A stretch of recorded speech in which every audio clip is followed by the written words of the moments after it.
offre dans l'édition d'aujourd'hui un véritable tourbillon d'événements ébranle les fondements de la politique mondiale, un scandale diplomatique d'une ampleur historique.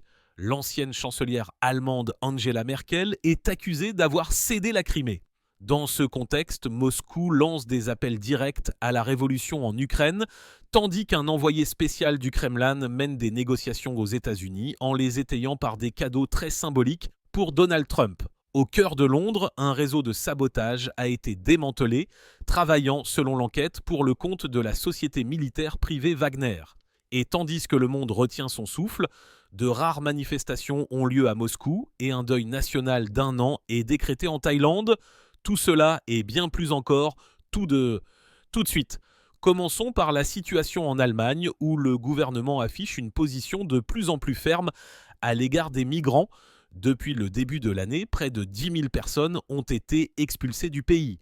Ce chiffre est supérieur de 20% au chiffre de la même période en 2024, ce qui témoigne d'un durcissement systématique de la politique migratoire. Le motif d'expulsion est standard, expiration du visa ou du permis de séjour, ainsi que commission de crimes.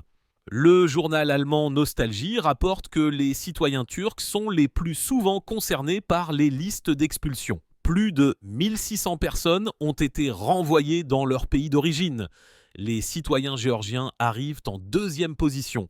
Ils sont suivis par des personnes originaires d'Espagne, de France, de Serbie, de Bulgarie et d'Albanie. Un fait inquiétant, près d'un expulsé sur 5 est un enfant ou un adolescent. Cette politique suscite de vives critiques de la part de l'opposition. La députée du Bundestag du parti de gauche, Clara Bünger, a qualifié cette situation de conséquence de la politique inhumaine de la coalition au pouvoir. Selon elle, de telles mesures humilient la dignité humaine, sèment la peur parmi les personnes ayant un statut de séjour incertain et, en fin de compte, n'améliore ni la vie ni la sécurité en Allemagne. Mais le problème de la migration n'est qu'un des sujets de tension. Un scandale bien plus retentissant éclate autour de la figure de l'ancienne chancelière Angela Merkel. Elle est accusée d'une faute très grave que l'on pourrait qualifier de gifle diplomatique. L'ancien commandant en chef des forces armées lituaniennes, Jonas Vytautas Jukas, affirme qu'en 2014, c'est la chancelière Merkel elle-même qui aurait empêché les autorités ukrainiennes de défendre la Crimée contre l'invasion russe. Jukas décrit ces détails scandaleux dans son livre. En réponse à une demande du journal Welt LT, le général a confirmé qu'à l'époque, en tant que commandant suprême de l'armée de son pays, il se trouvait à Kiev. Il y a rencontré Oleksandr Turchinov, qui assurait alors l'intérim de la présidence ukrainienne. Lorsque Jukas a demandé pourquoi l'Ukraine n'avait pas opposé de résistance lors de la prise du bâtiment du Parlement en Crimée, Turchinov, selon ses dires, a répondu textuellement « C'était une exigence de Merkel exprimée lors d'une conversation téléphonique ». Le bureau d'Angela Merkel, selon Welt, a refusé de commenter ces accusations. Le journal précise également que l'attitude envers Merkel dans les pays d'Europe de l'Est s'est considérablement détériorée après le début de la guerre à grande échelle et qu'elle est devenue l'une des figures les moins populaires de la politique allemande des dernières décennies.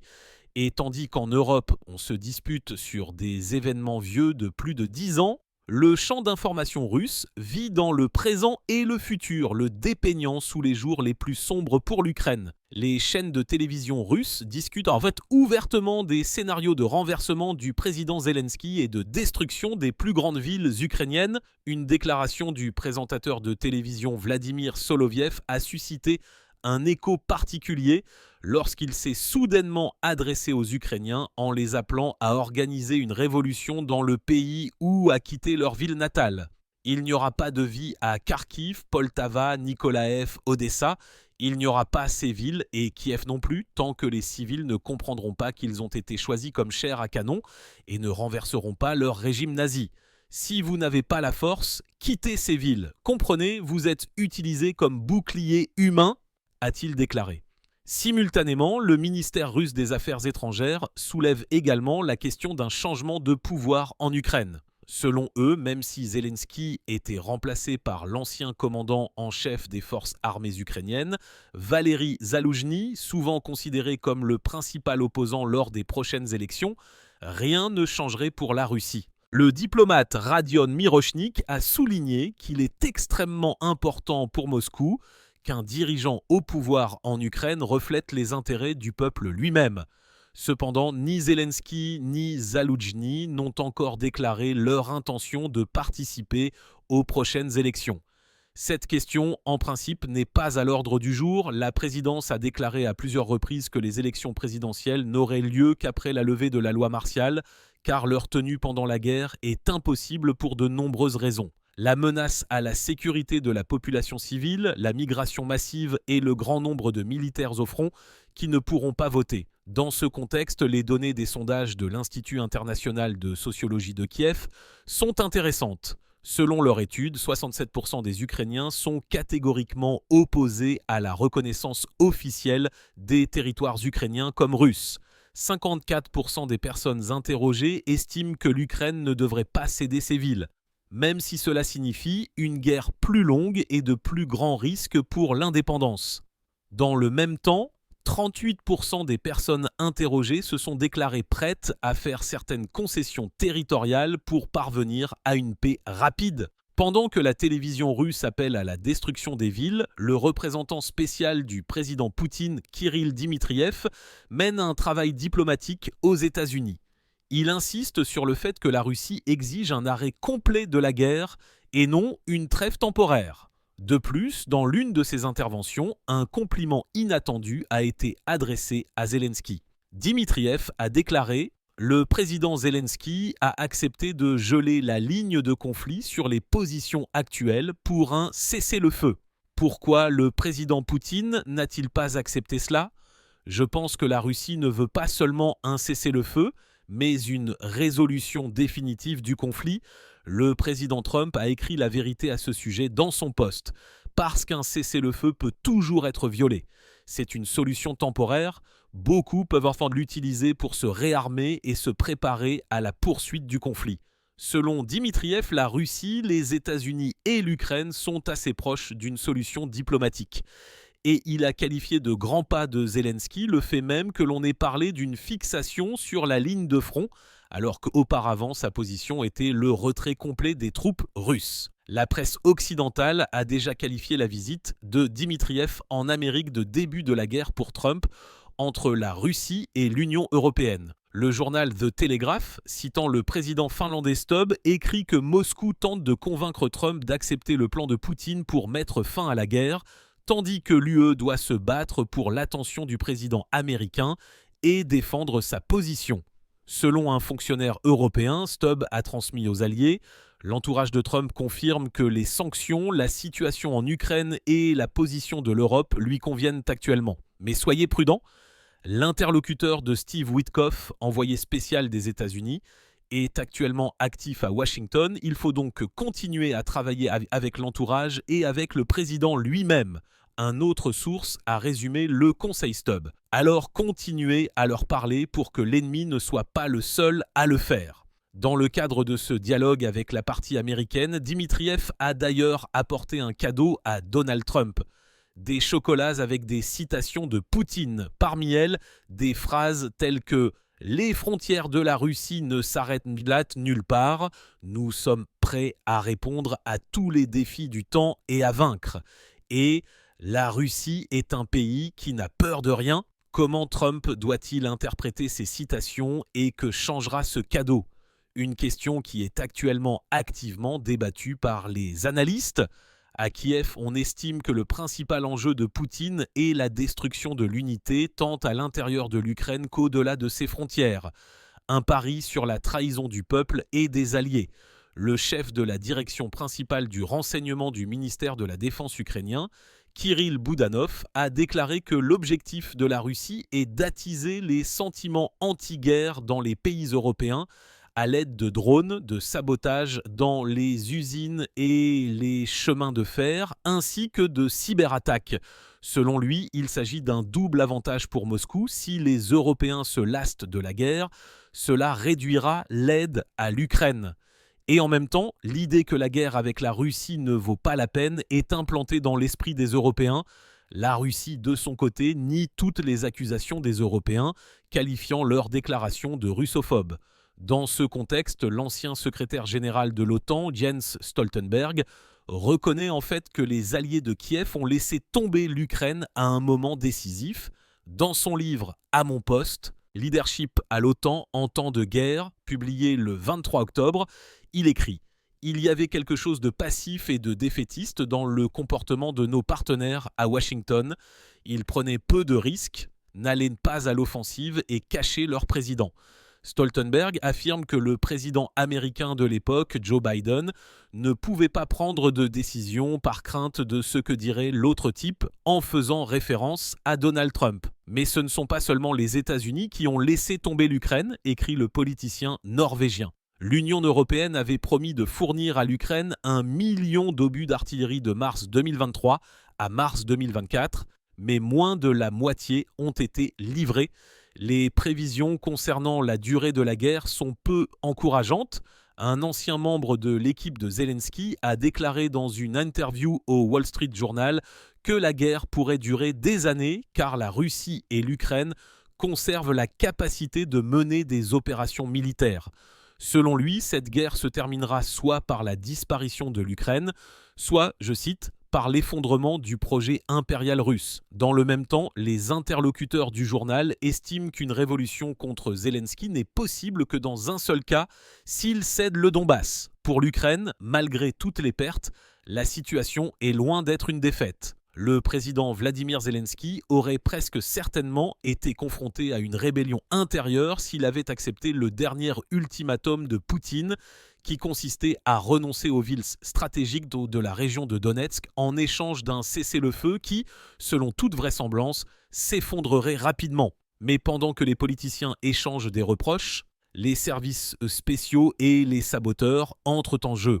Au Royaume-Uni, l'annonce a été faite du démantèlement d'un groupe de personnes ayant commis l'un des plus importants actes de sabotage à Londres. Les dommages sont estimés à 1,5 million de livres sterling. Il s'agit de la destruction d'entrepôts à partir desquels était acheminée l'aide humanitaire et militaire à Kiev, y compris l'équipement pour l'Internet par satellite Starlink. Selon l'enquête, l'opération spéciale a été menée en mars 2024 dans l'est de Londres sur ordre de la société militaire privée Wagner.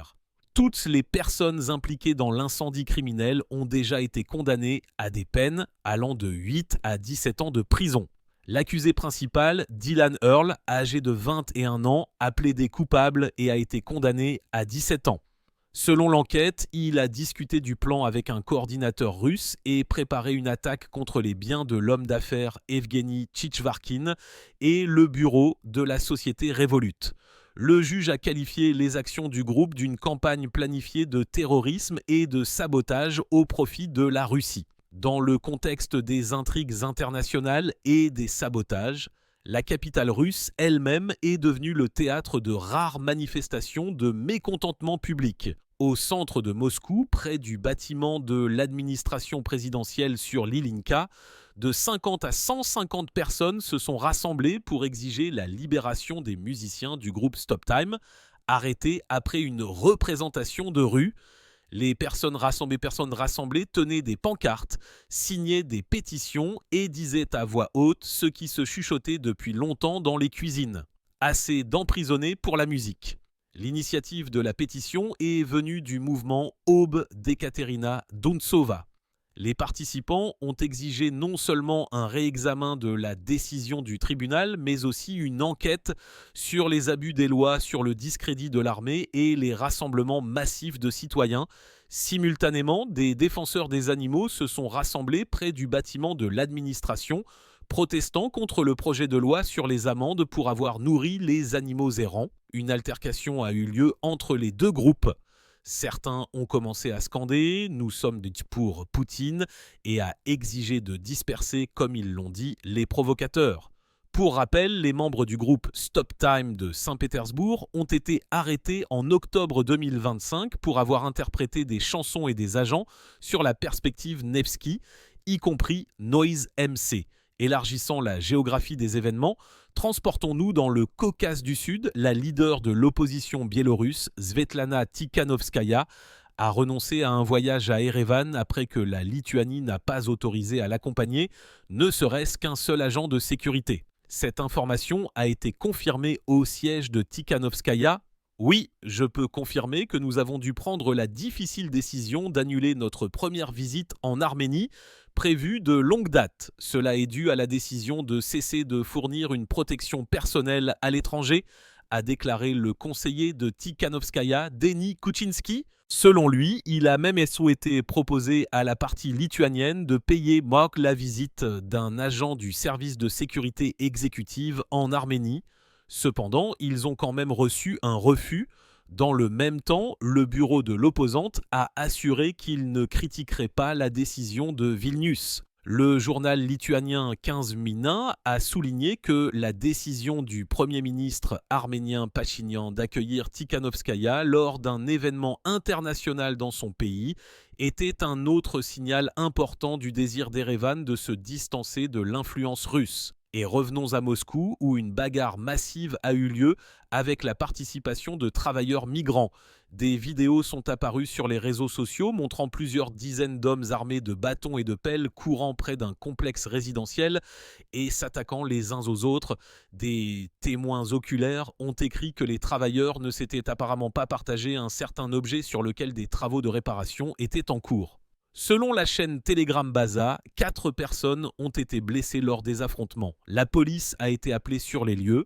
Le ministère russe de l'Intérieur a déclaré que les forces de l'ordre avaient arrêté 40 participants à la bagarre et ouvert une enquête pénale en vertu de l'article sur le hooliganisme commis avec l'utilisation d'armes ou d'objets utilisés comme armes. La peine maximale prévue par cet article est une peine de prison pouvant aller jusqu'à 7 ans. La représentante officielle du ministère russe de l'Intérieur, Irina Volk, a déclaré « Les citoyens étrangers qui ne seront pas condamnés à une peine de prison seront expulsés du territoire de notre pays conformément à la loi avec une interdiction d'entrée ultérieure ». Cette situation se développe dans le contexte des récentes déclarations fermes du vice-président du Conseil de sécurité russe, Dmitri Medvedev, sur les migrants qui, selon lui, créent de fortes tensions dans la société russe. Et pour conclure sur cette édition, une nouvelle de Thaïlande.